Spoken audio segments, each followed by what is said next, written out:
menghabiskan waktunya di bulan Ramadan bersama keluarga, Dawiyah Ziada, putri dari Ratu Dangdut Indonesia Elvi Sukaisi itu tidak memiliki banyak keinginan untuk menu berbuka.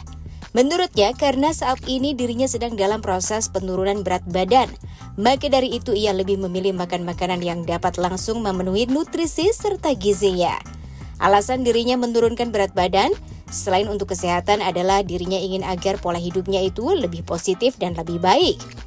Kendati demikian, Dawiyah juga menceritakan perjuangan dirinya untuk bisa lepas dari jeratan narkotika yang begitu sulit bagi dirinya.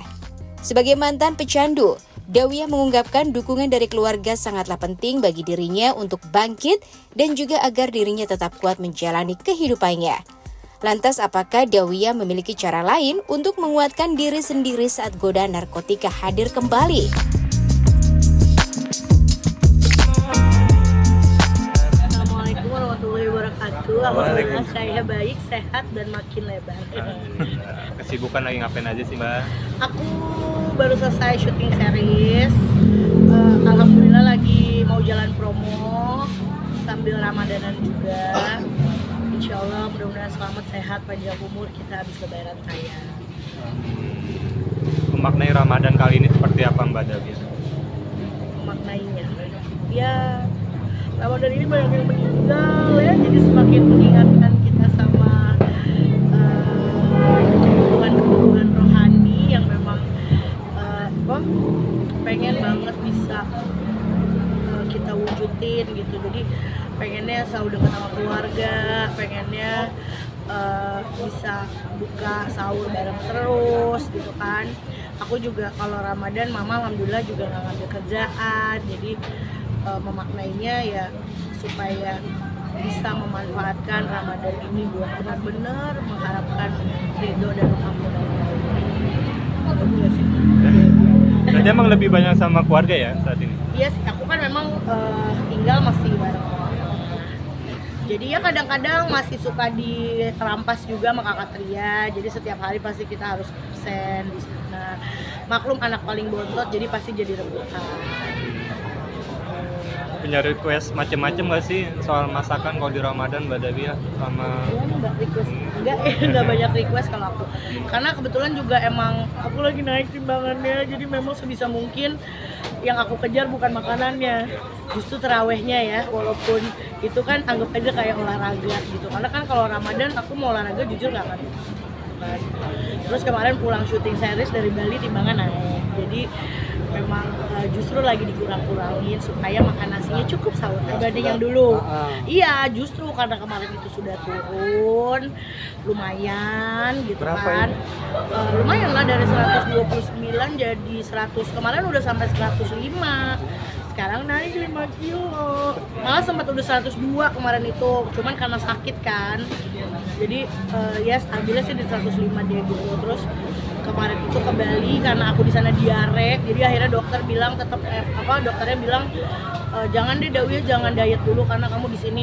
Alhamdulillah juga kemarin kan di series aku main talent juga ya, jadi memang agak susah napas gitu kan, maksudnya banyak banget scene-nya, jadi dia bilang jangan deh gitu karena aku sampai muntaber apa segala macem gitu. Jadi naiklah gitu, makanya Ibu Elvi udah mulai ngeliatin aku terus. Dawiyah nih kayaknya naik, aku masih nggak mau ngaku gitu kan. Loh kok mah cuma naik 2 kilo padahal 5 kilo gitu. Emang selalu dipantau sama Umi? Kalau Umi alhamdulillah ya, memang dari dulu selalu memantau aku sangat gitu. Lebih dari netizen yang baik hati dia. Dia memang selalu mantau banget soal itu. Itu dari kapan mulai jalanin program itu? Aku sih programnya sebenarnya udah dari setahun yang lalu, nah, cuman kan aku maintenance juga supaya paling nggak jangan sampai balik lagi kan gitu loh, karena kan kalau kita nggak maintenance tuh balik lagi repot banget gitu loh, harus pulang lagi, jadi paling nggak sekarang kalau udah bisa stabilin di situ, nanti bisa program lagi yang lebih serius lagi baru ini. Cuma kalau aku lagi kerja, aku memang ya gitulah agak kurang berani ya, karena ada umur juga ya gitu, jadi begitu ada aja deh atau tahu diare. Enggak, aku sih tetap mengurangi makan aja, cuman artinya yang biasanya kita makannya tuh mungkin makan cemilan, makan manis, makan apa ya itu kita ganti sama yang lebih nutrisinya dapet gitu aja sih. Udah nggak narkoba kok. Gue juga takut dicurigai, takut di TO. Nah, pelan-pelan menghilangkan itu seperti apa Mbak Dawia gitu, ganti pergaulan, perjuangannya seperti apa? Perjuangannya luar biasa. Memang itu bukan sesuatu hal yang mudah ya bagi siapapun yang sudah masuk ke dalam dunia itu bukan sesuatu hal yang mudah untuk keluar, karena bukan cuma lingkungan, bukan cuma kenikmatan dari itu juga, tapi yang paling penting itu kita berperang sama hawa nafsu sendiri kan, karena sugesti itu sudah ada, trigger itu sudah ada, craving itu sudah ada dan selalu ada gitu loh. Jadi gimana caranya ya, kalau aku sih selama ini ternyata setelah aku menjalani proses rehabilitasi dan segala macamnya, ternyata aku menemukannya adalah di agama gitu. Jadi ketika kita udah balikin ke situ, kita tahu bahwa itu adalah sesuatu, maksudnya gini, mungkin tidak tertulis di Al-Quran bahwa itu dilarang, yang ada di Al-Quran cuma hamar kan gitu, tapi itu adalah sebuah bentuk pendoliman kepada diri kita kan, dan itu kan Allah sebenarnya nggak suka, baik itu mendolimi orang lain ataupun diri sendiri, karena kita tahu itu Allah tidak suka, dan soalnya kita berusaha untuk tidak melakukan itu gitu. Jadi aku balikin ke situ pada saat sugesti datang, pada saat craving itu datang, ya udah aku sholat, aku minta Allah, karena cuma ya siapa lagi yang bisa ngejaga kita. Kalau support keluarga ya itu penting juga gitu loh, tapi yang paling penting tuh diri sendiri. Selama memang mau keluar, mau berjuang, mau fighting sama hawa nafsu sendiri, mudah-mudahan sih diberikan kemudahan ya. Tapi jangan heran juga kalau mungkin ngelihat ada orang netizen suka bilang, gila ya tuh orang nggak ada kapoknya, udah ketangkap lagi dan ketangkap lagi. Ini sudah menjadi sebuah penyakit bagi kamu. Yang namanya penyakit itu kan pasti akan ada kampuknya kan gitu loh.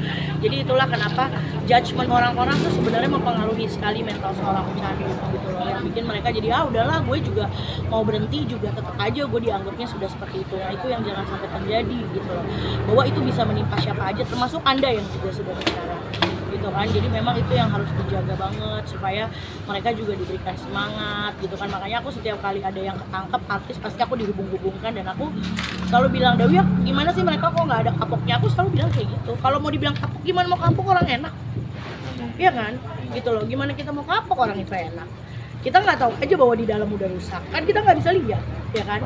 Mereka juga kan nggak tahu aja nanti setelah waktu berjalan, gigi pada habis, terus kesehatan mulai menurun, di situ mereka baru mungkin bisa menyadari. Tapi kan selama masih nge-fly mah mana sadar, ya kan? Tapi didukung aja gitu loh, karena ini memang bukan sesuatu yang mudah menurut aku gitu loh. Dan sebagaimana ibadah ya ini memang harus dipaksakan. Berhenti dari situ ya memang harus maksain diri gitu loh. Aku juga maksa banget untuk bisa keluar dari situ, bukan yang terus oh iya tetap aja begaul, tetap aja begini. Aku selalu kalaupun ada ketemu teman-teman yang masih mungkin kayak begitu, aku selalu bilang, aku justru bilang sama mereka, jangan ya, aku punya nomor punggung, karena nanti takutnya karena aku kamu jadi kena apes, karena aku pasti dipantau gitu. Jadi ya aku menghindarinya dengan cara kayak gitu. Tapi bukan berarti juga kita memutus silaturahmi kan, bukan berarti juga kita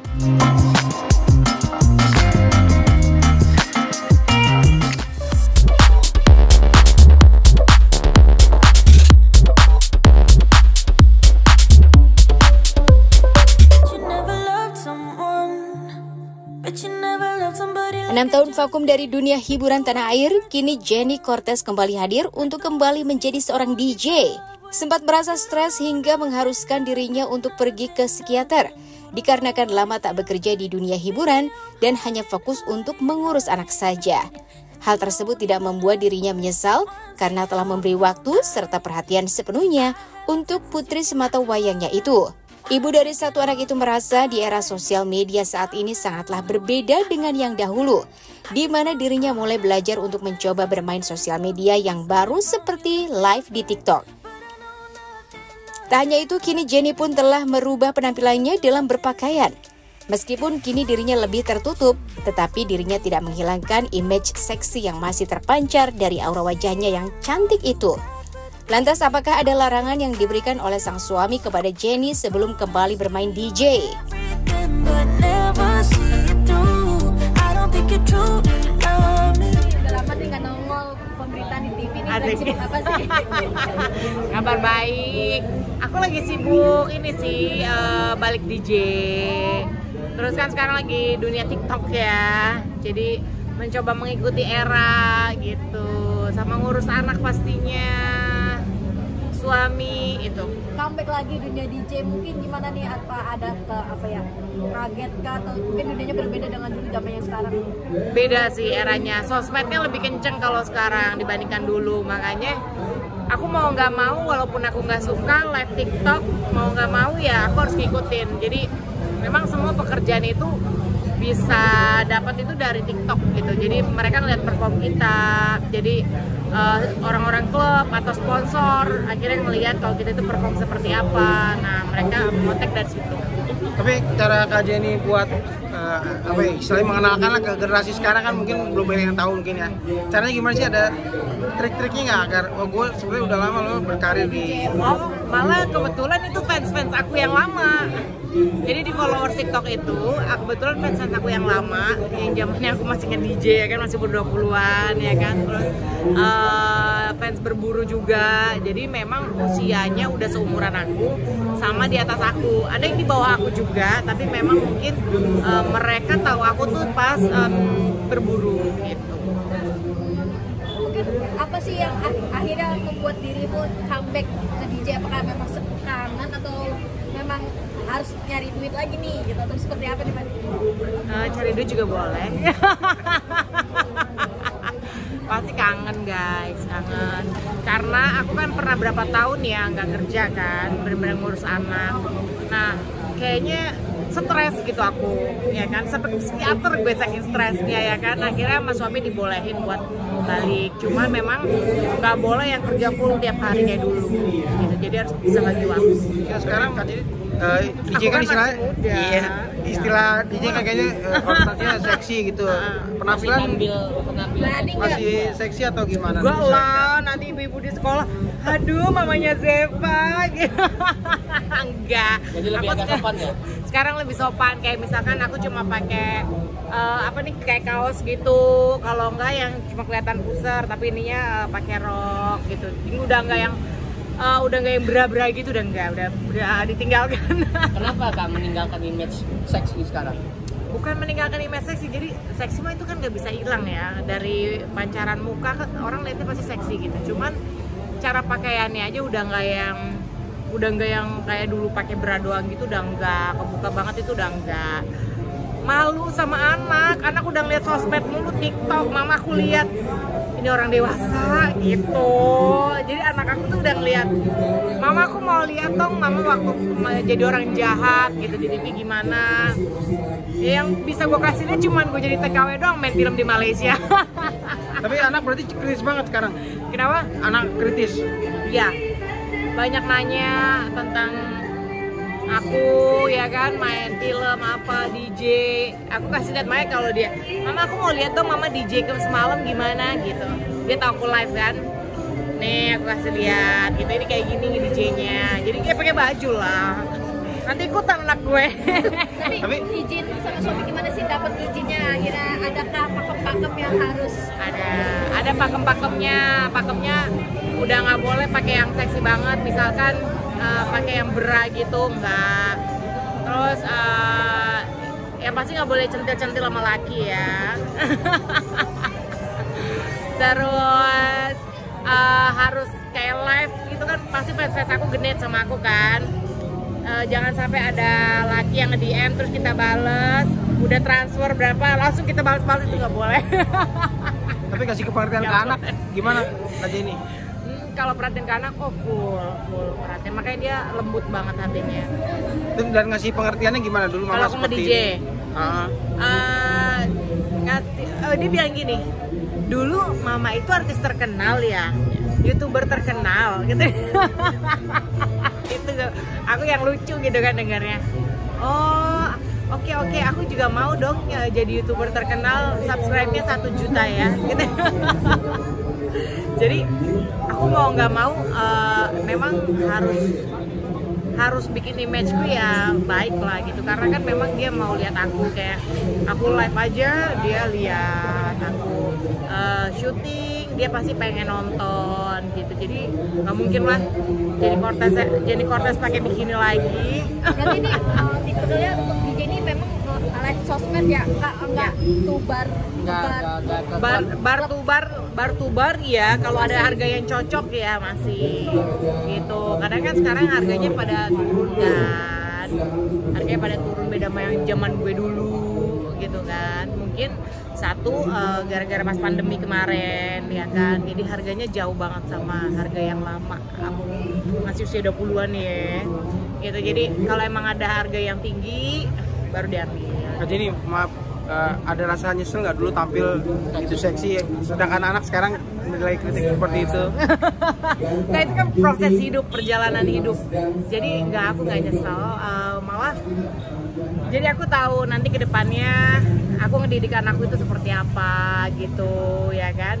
Jadi aku nggak pernah ngelarang dia, cuma aku ngasih contoh. Misalkan dia makan es krim tapi giginya bolong kan, udah dicabut. Aku oh ya udah nggak apa-apa, Zefa makan es krim nggak apa-apa kok gitu. Tapi kan Zefa udah tahu ya kalau makan es krim itu bisa gimana giginya. Oh ya aku nggak mau mama kayak gitu. Jadi aku nggak ngelarang, tapi aku kasih poin-poinnya gitu. Berarti ada satu. Belum nambah. Belum ya, saya mau kembali lagi bekerja. Usia berapa sih saya? 6 tahun. Dia sih minta adek mulu, cuman aku bilang mama kayak mau kerja dulu deh gitu kan. Mama kan sampai 6 tahun ini ngerawat dia gitu kan. Jadi sekarang dia udah mulai pintar. Aku udah mulai ngambil job-job endorsement yang luar kota, yang 1 hari 2 hari aku udah ambil gitu. Dulu kan kalau mau tidur harus cium ketek emaknya dulu ya kan. Gimana mau pergi nangis-nangis. Berarti sekarang udah bisa keluar sekarang udah bisa, tinggal. ya karena ada kucingnya dia, jadi dia tidur sama kucing gitu. Jadi ya lucu sih, tapi aku nggak pernah menyesal untuk 6 tahun lalu meninggalkan pekerjaan itu, enggak sih, karena memang anak aku jadi deket banget sama aku. Jadi bonding ya.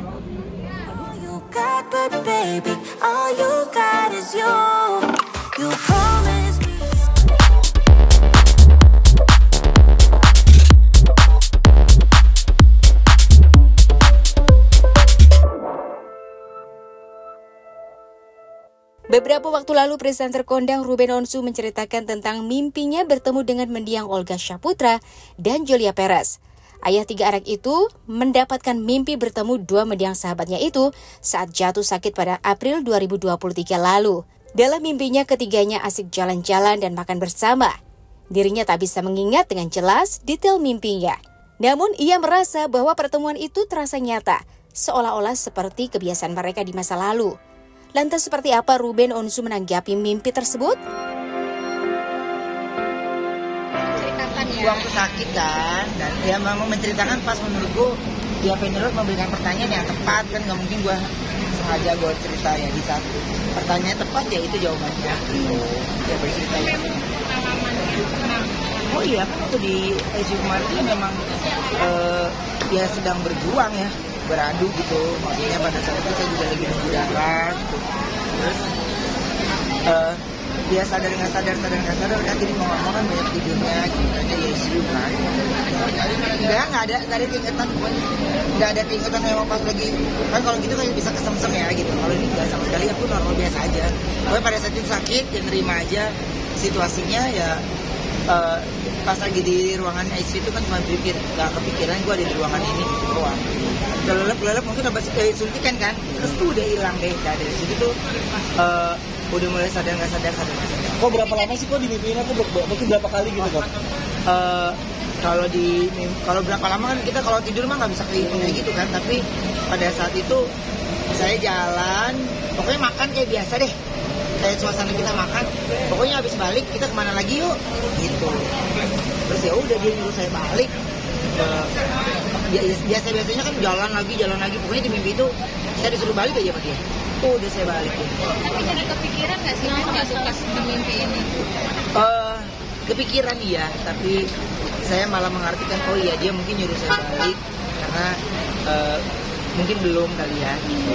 Jadi mereka belum jemput gitu, dan belum bareng lagi gitu. Makanya tapi mungkin karena di saat saya lagi drop saat ini ya disitulah sahabat yang memang benar-benar ada ya gitu, sahabat yang benar-benar ada gitu. Ya kondisinya masih terus berobat ya, masih terus dan terus ya happy aja di bawah, seneng. Terus juga nggak ada sesuatu itu karena pikiran saya mindset pikiran saya itu harus ya pokoknya sehat, pulih, bagus gitu secara stamina badan. Tapi masih check up masih kok? Masih. Niatnya sih kan yang di Lebaran ini kan ini ada libur ya. Jadi cuman lagi ngecek dulu dokternya soalnya kan dokternya juga libur kan. Harusnya libur tapi saya belum cek, katanya sih dia ada di Jakarta gitu. Tapi belum tahu, dia belum kabarin lagi. Nah, Kok Ken aslinya dokter menyuruh istirahat nggak sih Ken? Aku semua di saat lagi sakit semua suruh istirahat lah gitu. Tapi kan saya bukan orang yang nggak bisa ngapa-ngapain gitu ya, masih bisa bekerja, masih bisa aktivitas.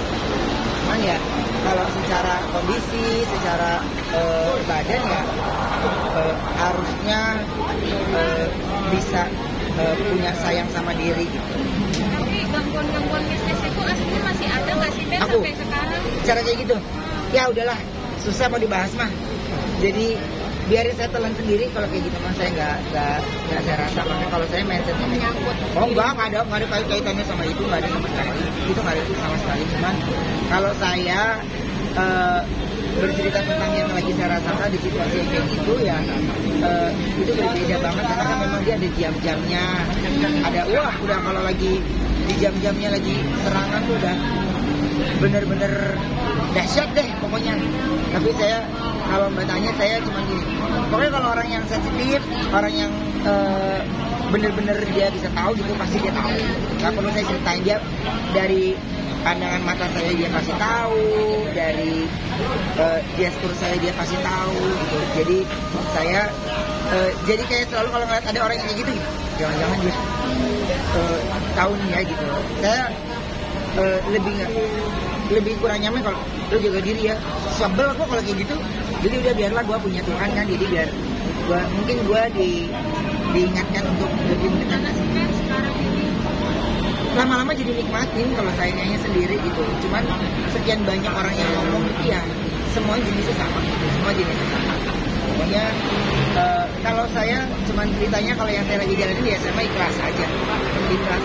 Kalau untuk mereka yang gak suka sama kita kan udah pasti mereka gak suka terus kan. Tapi kalau mereka yang suka sama kita ya mereka ikut bantu doain gitu.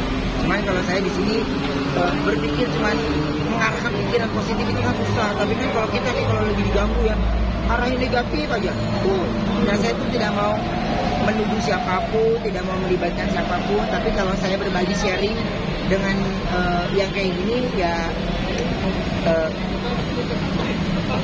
hal yang kayak gitu masih ada gitu. Hal yang kayak gitu masih ada. Oh, trigger kan kemarin kan juga teman artis juga. Iya. Demikian, apakah memang kemarin dirimu update itu juga kayak pengalaman pribadi juga sampai detik ini yang dirimu rasakan kok? Nah, gue yang sesungguhnya yang kayak gitu tuh gue nggak ada ke arah sana sih gitu. Makanya netizen kan pinter banget nih kayak gini. Ya, cocok lo ya. Gue dicocok lagi, gue juga tahu. Lu ada di salah satu aplikasi gini. Ya maksud gue nggak begitu mengenalkan gitu aja ya. Nggak tahu. Cuma dikait-kaitkan gitu kayaknya.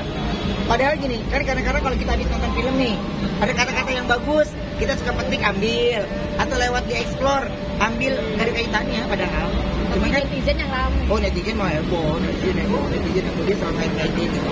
Cuman kalau saya berpikir cuman saya selalu minta diarahkan pikiran saya selalu positif dan tidak berprasangka buruk tentang orang lain atau siapapun yang saya ketemu. Jadi saya pengen ketemu sama semuanya, teman-teman kerja tuh hey baik.